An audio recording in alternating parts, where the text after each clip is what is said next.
Super 6 లేదు, super 7 లేదు. మా ప్రభుత్వం గతంలో అమలు చేస్తూ ఉన్న పథకాలు పిల్లల చదువులకు అవసరమైన పిల్లల చదువులను ప్రోత్సహిస్తూ, ఆ తల్లులను ప్రోత్సహిస్తూ, ఆ పిల్లల చదువుల కోసం, ఆ తల్లుల కోసం ఇస్తా ఉన్న అమ్మఒడి, పాయే, రైతన్నలకు తోడుగా నిలబడే రైతు భరోసా పథకం, పాయే, వసతి దీవెన, పాయే, విద్యా దీవెన అరకొర, చేయూత లేదు, ఆసరా లేదు, సున్నా వడ్డీ, ఆరోగ్యశ్రీ పూర్తిగా కూడా యగనామమే, వాహనమిత్ర, నేతన్న నేస్తం, మత్స్యకార భరోసా, కాపు నేస్తం, ఈబీసీ నేస్తం, చేదోడు, తోడు, లానేస్తం, అన్నీ గతంలో ఉన్న పథకాలన్నీ కూడా పాయే.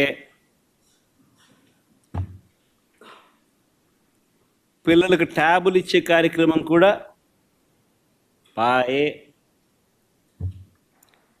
మరి నేను అడుగుతా ఉన్నా, 1,45,000 కోట్ల రూపాయల అప్పులు చేసినవి, చేయబోతున్నవి ఎవరి జేబీలోకి పోతా ఉన్నాయి?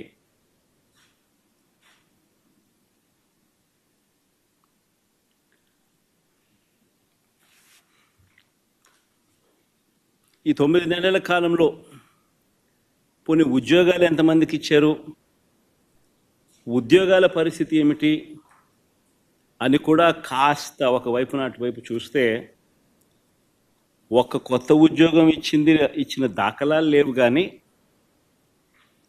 ఊడగొట్టిన ఉద్యోగాలు మాత్రం ఏకంగా 2,60,000 ఉద్యోగాలు, వాలంటీర్ల ఉద్యోగాలు పూర్తిగా తీసేశాడు. 18,000 మంది బ్రేవరీస్ కార్పొరేషన్లో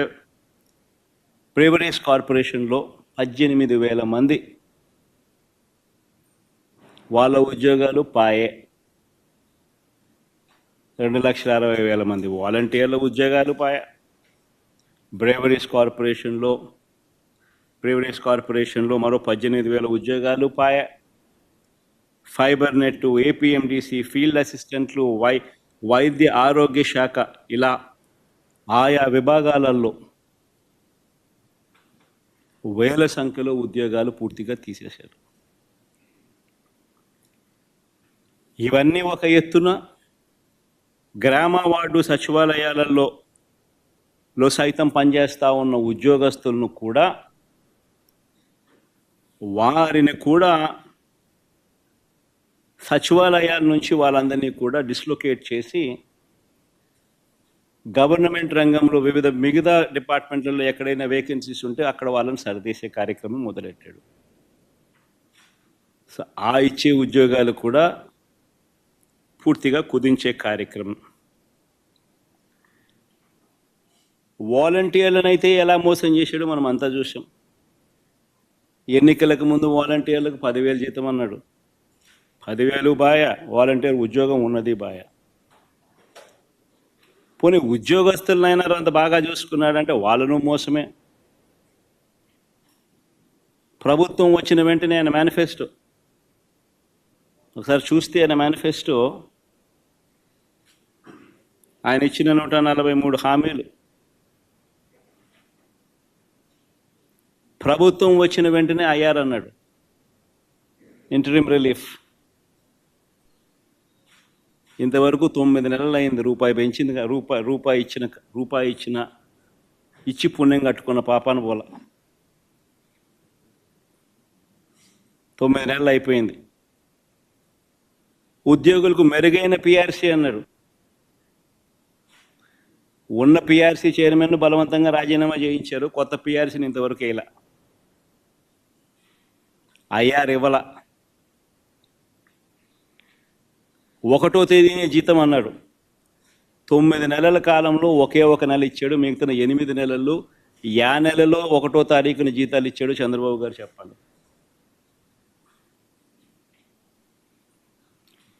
3 డిఏలు పెండింగ్, ట్రావెల్ అలవెన్సులు pending, surrender leave pending, medical reimbursement అన్నీ పెండింగ్. చివరికి ఉద్యోగస్తులకు సంబంధించిన జిఎల్ఐలు, జీపీఎఫ్లు కూడా తాను వాడేసుకుంటా ఉన్నాడు.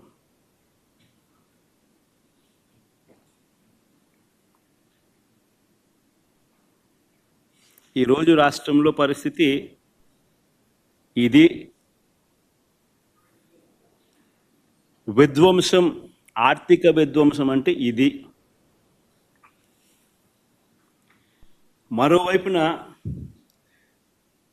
ఆంధ్ర రాష్ట్రాన్ని సుస్థిర రాష్ట్రంగా మార్చేందుకు, ఆంధ్ర రాష్ట్రం పొటెన్షియల్ను పెంచేందుకు ఒక విజన్తో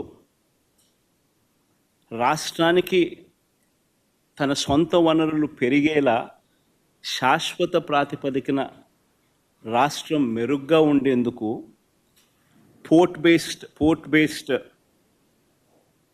ఇండస్ట్రియలైజేషన్ తీసుకొచ్చే క్రమంలో భాగంగా ఆంధ్ర రాష్ట్రం ఎప్పుడూ చూడని విధంగా మా హయాంలో, అంటే వైఎస్ఆర్సీపీ హయాంలో ఏకంగా 4 పోర్ట్లను కట్టడం మా హయాంలో జరిగింది. Mulapeta port, Machilipatnam port, Ramayapatnam port, ఈ 3 గవర్నమెంట్ రంగంలో కట్టడం మొదలుపెట్టాం. ఇందులో దాదాపుగా రామాయపట్నం పోర్టు అయితే దాదాపుగా 75-80% దాదాపుగా అయిపోయిన పోర్టు ఇప్పటికే. అప్పట్లోనే నాతోనే ఎలక్షన్ కోడ్ రాకపోయిందంటే మొదటి షిప్పును కూడా రామాయపట్నం పోర్టులోకి తీసుకొచ్చేవాళ్ళం. మూలపేట, మచిలీపట్నం దగ్గర కడతా ఉన్న పోర్టులు కూడా చాలా వేగంగా జరుగుతూ ఉన్నాయి. దాదాపుగా 35-40% పనులు 2 చోట్ల కూడా వేగవంతంగా కూడా అయిపోయిన పరిస్థితులు. 10 ఫిషింగ్ హార్బర్లు నిర్మించే కార్యక్రమాలు కూడా వేగంగా జరుగుతూ ఉన్నాయి.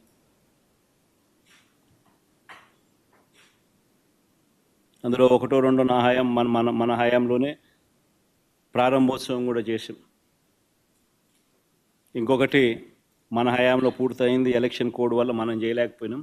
మొన్న ఏదో వీడియో కాన్ఫరెన్సింగ్ ద్వారా మొన్న ఏదో మోడీ గారితో ఏదో ఓపెనింగ్ చేయడం కూడా జరిగింది. భవిష్యత్తులో వీటి విలువ కొన్ని లక్షల కోట్లు. నాగార్జున సాగర్ లాంటి ప్రాజెక్టు, శ్రీశైలం లాంటి ప్రాజెక్టులు ఈరోజు కట్టాలంటే సాధ్యమయ్యే పని కూడా కష్టమే. అన్నన్ని వేల కోట్ల రూపాయలు, లక్షల కోట్ల రూపాయలు ఒక్కొక్క ప్రాజెక్ట్ ఖర్చు అవుతుంది. పోలవరం మన కళ్ళ ముందనే చూస్తూ ఉన్నాం, ఎన్ని వేల కోట్ల రూపాయలు అవుతా ఉందో. సిమిలర్లీ గవర్నమెంట్ రంగంలో నిర్మిస్తూ ఉన్న ఈ పోర్టులు, ఈ ఆస్తుల కల్పన, ఇవన్నీ కూడా అంతే. రాబోయే తరాలకు రాష్ట్రంలో సొంత రాబడి పెరగాలి అని అంటే ఇటువంటి ఆస్తులు రాష్ట్ర ప్రభుత్వం చేతిలో ఉంటే రాష్ట్రానికి సంబంధించిన సొంతం వనరులు పెరిగే పరిస్థితి. ఇలాంటివి స్కాములు చేస్తూ అమ్మకానికి పెట్టారు.